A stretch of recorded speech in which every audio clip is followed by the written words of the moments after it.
So this is the colored artwork from the previous tutorial. If you missed out on how we colored this one, click on the top right corner of your screen and it will take you to that video so you can watch and then come back here and join us so we can transform this one into some dope art, guys. Something with shadows and highlights. So for those of you who don't know about shading, think of it as adding layers of meaning and emotion to your creations. Just like how a skilled painter uses different brush strokes to evoke feelings and tell stories on canvas, shading in vector art allows you to manipulate light and shadow to convey depth, texture, and mood. Imagine you're drawing a simple apple. Without shading, it will look like a basic cartoon fruit, but when you add some shadows and highlights, suddenly that apple becomes three-dimensional. It looks like you could reach out and pick it up. Shadows create depth, highlights add shine, and suddenly your artwork has a realism that grabs attention and captivates viewers. Shading is not just about making things look pretty, it's about making them feel real. It's about giving your audience a glimpse into your imagination, inviting them to explore your world and feel the emotions you have poured into your art. So to all the upcoming vector artists out there, don't underestimate the power of shading, embrace it, experiment with it, and let it breathe life into your creations. The pencil tool allows you to draw freeform lines and shapes, making it essential for creating detailed shading effects in vector art. You can use it to add gradients, arching, or cross-arching to your illustrations, giving them depth and dimension. With precise control over stroke weight and opacity, you can achieve various shading styles to enhance the realism or stylization of your artwork. You can easily pick up colors from existing elements in your illustration and apply them to your shading layers, ensuring a cohesive and harmonious look throughout your artwork. The fill tool, also known as the live paint bucket tool, allows you to quickly fill closed shapes with color, making it efficient for shading large areas in vector art. When shading, you can use the fill tool to block in base colors or apply gradients to create smooth transitions between light and shadow. By adjusting the fill color, opacity, and blending modes, you can achieve a wide range of effects, from subtle tones to bold highlights and shadows. And the first thing we are going to do, we are going to create a new layer, and it's going to be between the copy of the line art and the line art layer. So we are going to click on the line art here and click on create new. So this layer, we are going to put it between the line art copy and the base color layer. Let me write it as a base color because now it is colored. It's no longer line art. Let me just call this one base color. So now this is going to be the shadow layer. The shadows are these dark areas you see on the face that are cast on the face due to the lighting condition of the environment. We can see the highlights here, and the shadows are these dark areas you see. We are just going to be using the pencil tool throughout to draw the shadows, but we are going to also use the eyedropper tool and the fill tool. Eyedropper tool is for sampling the skin tone, and then now we can make changes to it using the fill tool. So now let's do it by bringing back the base color here. Now we can hide the photo layer. Now we click on eyedropper tool here. Sample the skin tone on the face by clicking on the base color layer like this. When you click on it, you'll see automatically the same skin tone here will be on the fill tool. Now double click on the fill tool here and then make that skin tone darker around here by dragging it down, which will represent our darkest shadows on the face like this. This one is okay, and click on OK. And now I'm going to bring back our photo layer and hide the base color layer so we can shade directly on the photo layer. Wherever we see the shadows, we draw on them using the pencil tool here. The pencil tool is here. You right click on these tools and you'll see the pencil tool down here. The shortcut is N on your keyboard. Click on it and let's get to drawing these shadows, guys. We'll start with the eye this side. Let's draw. So basically these stroke lines also guide you when you are shading. as you can use them as guides to follow up or guides to drawing the shadows, so you don't mess up the shadows. That's why the stroke lines are important. We draw around here and here, and we can see the shadows under the cup here. We're also going to draw them. Let's bring back our photo layer and hide the base color layer. Then we continue drawing the shadows on the other side.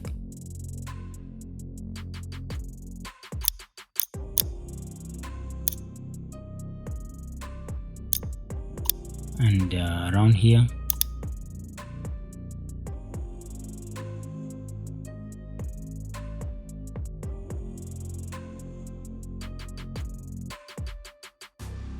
There are some shadows inside the ears. We will also draw them.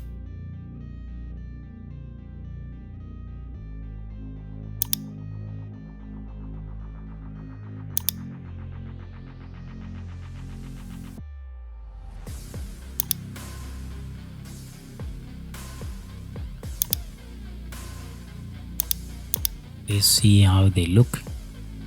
These are the major darkest shadows on the face.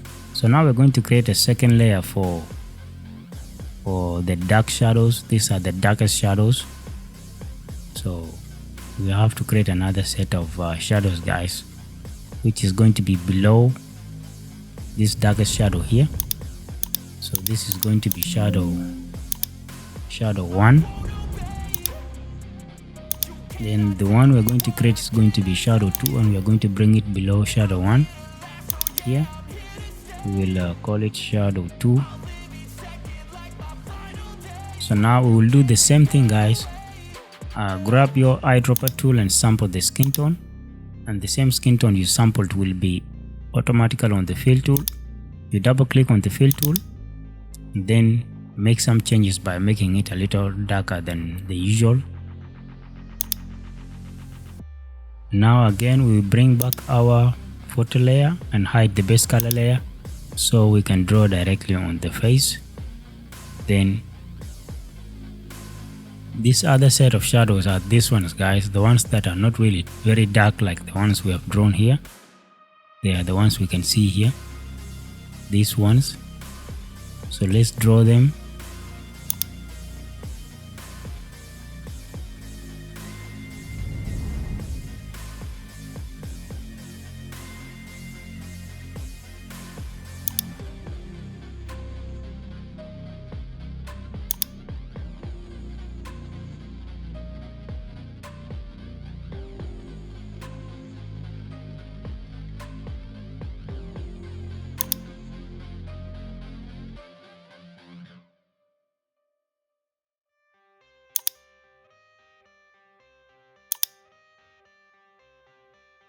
Nice.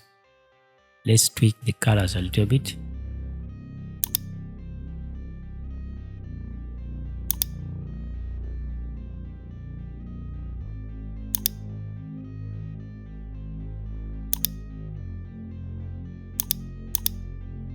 This one is okay. Let's continue hide the base color layer and continue drawing other shadows. The ones that are not too dark like the previous ones we've drawn. This one's here.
The highlights layer is going to be on top of the on top of shadow 1 here. Let's create it here. We're going to rename it as highlights.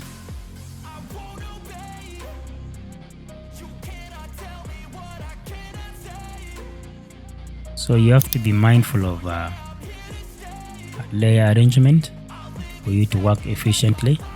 The reason why I write names on these layers is to really be fast when I want to change some things, so I know which layer I have to go to make some changes without going to a different layer and messing everything up. This is the importance of naming layers, so you know where to go straight away and make changes. Then you go back to your work, go back to your drawing. So now it's the same process, guys. For the highlights, we still use the eyedropper tool. We sample the skin tone the same way we did with the rest, and that skin tone we sampled will be on the fill tool, and then we double click on the fill tool like this, and we select the lighter skin tone, which will represent our highlights on the face, as we can see in the on the main photo here. These are the highlights here on the nose, on the side of the cheeks, here. So let's go. We hide the base color, and we also bring back our photo layer so we can draw these highlights directly where we see them. So let's go. We start with the face here.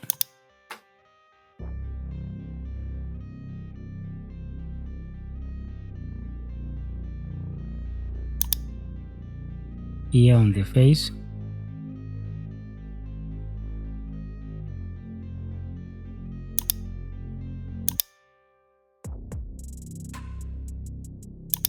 around here,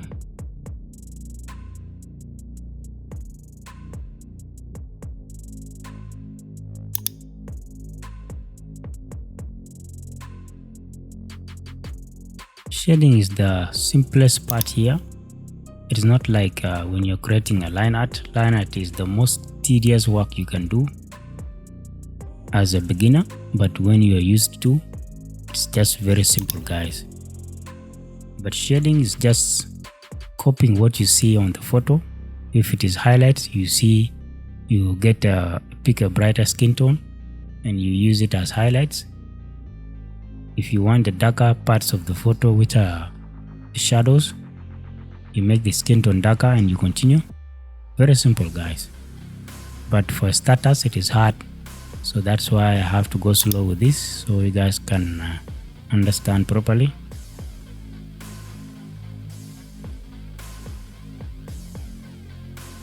The hardest part for beginners normally is the layer arrangement. I'm going to make a tutorial on that if you guys are still struggling with arranging your layers.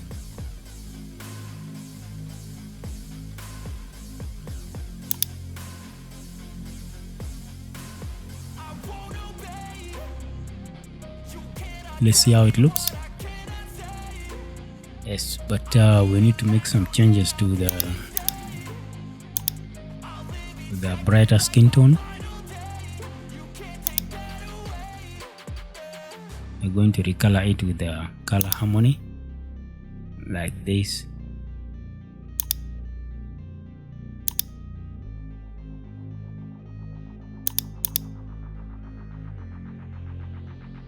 Yeah, this one's better. So now we continue drawing the highlights, guys. We hide the base color again and continue drawing where you see the highlights on the face. We have some here on the chin.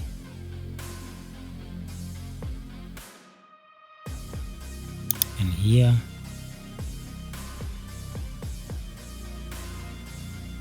Also a small patch of it here. I have some highlights around here.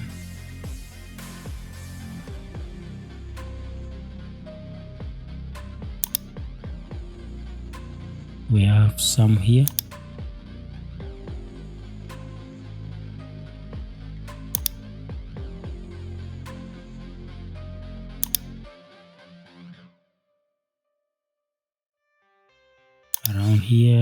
So we will come here, we will create a layer over the photo layer here. Just drag it down and put it on top of the photo layer here. Let's rename it as cup, and then we can do the same like we did with the rest. We sample the skin tone and it will be on the fill tool here. Double click on the fill tool and we make it darker like this. Make the cup darker. Now we bring back the photo layer. Sorry, the cup has to be on top of the base color layer here, so we can hide the base color layer. Then we draw where the shadows are on the cup. These are the ones.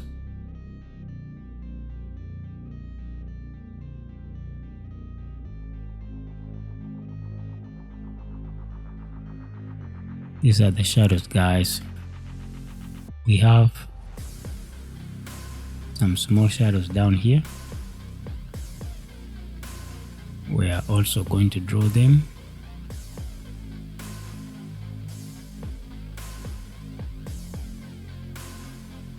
And here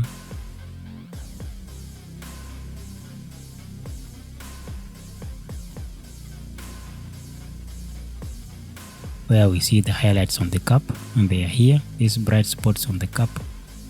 We are also going to draw them.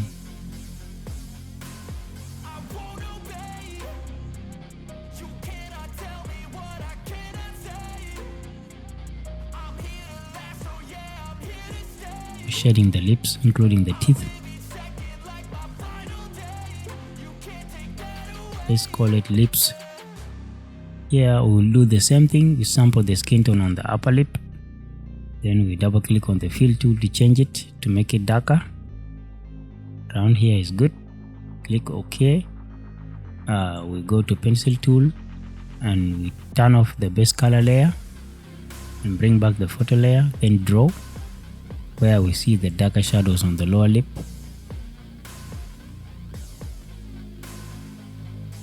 They are here. We come to this side too.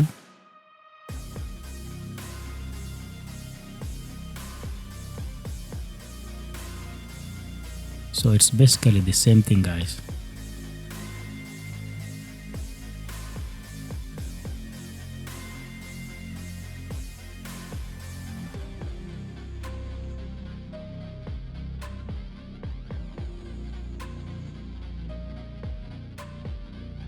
Let's make this one a little bit more darker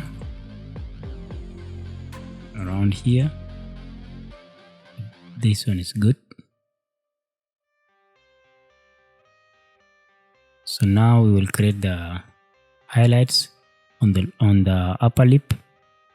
Grab your eyedropper tool, sample the upper lip, and it will be here on the fill tool. Double click on the fill tool, select the lighter skin tone, which will represent the highlight. Around here we pick our pencil tool and we start drawing where these things are, where the highlight is on the lip. So we turn off the base color layer again, so we remain with the photo layer, so we can draw where we see the highlight on the lip to give it that shine. Here we are. Let's see how it looks. This is nice, but this one we need to make it more lighter.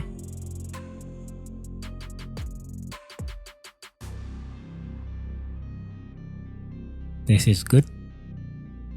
We will do the same thing on the lower lip. Sample the skin tone and we will double click on the fill tool to change it. Make it a little bit lighter here. Click OK. Grab your pencil tool to draw where it is. Before you draw, turn off the base color layer so you remain with the photo layer and you can see where it is and you draw directly on it. Here we are. This one is good. Now we will do the same thing with the teeth, guys, and the tongue here. The same process we did with the upper lip and the lower lip. So I'm going to fast forward with this small stage.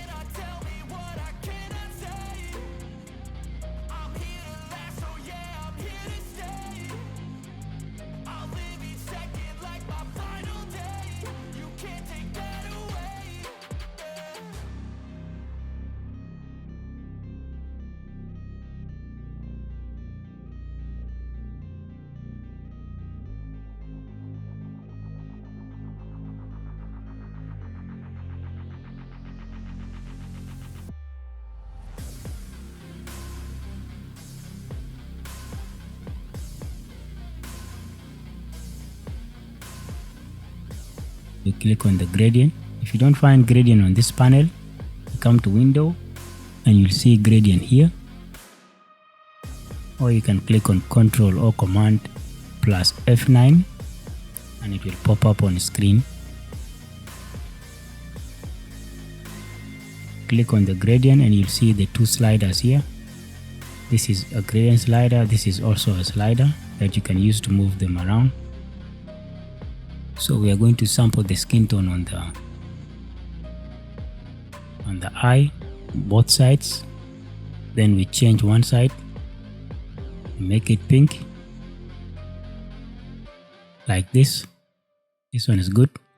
Now let's click on this part, and the gradient will be applied here. We can tweak it like this. This one is good. We can do the same on the other eye. We click on the same gradient. We can reverse it. Nice, guys. Now it looks real. Before it was just flat white, which was not realistic at all, but now it looks better. I hope this tutorial helped you to learn how to shade small. Even if not all, with time everything is possible. You have to keep practicing until you get some things right, and keep on watching other tutorials to learn more about vector shading. I'm going to show you guys how to shade the beards step by step in the next tutorial, and we are going to make this hair look really hyper realistic by using the pencil tool and the gradient at the same time to create that kind of illusion of realistic hair. It's going to be epic, guys, so stay on the lookout for that tutorial. And once again, thank you guys for watching, and I'll see you all in the next video.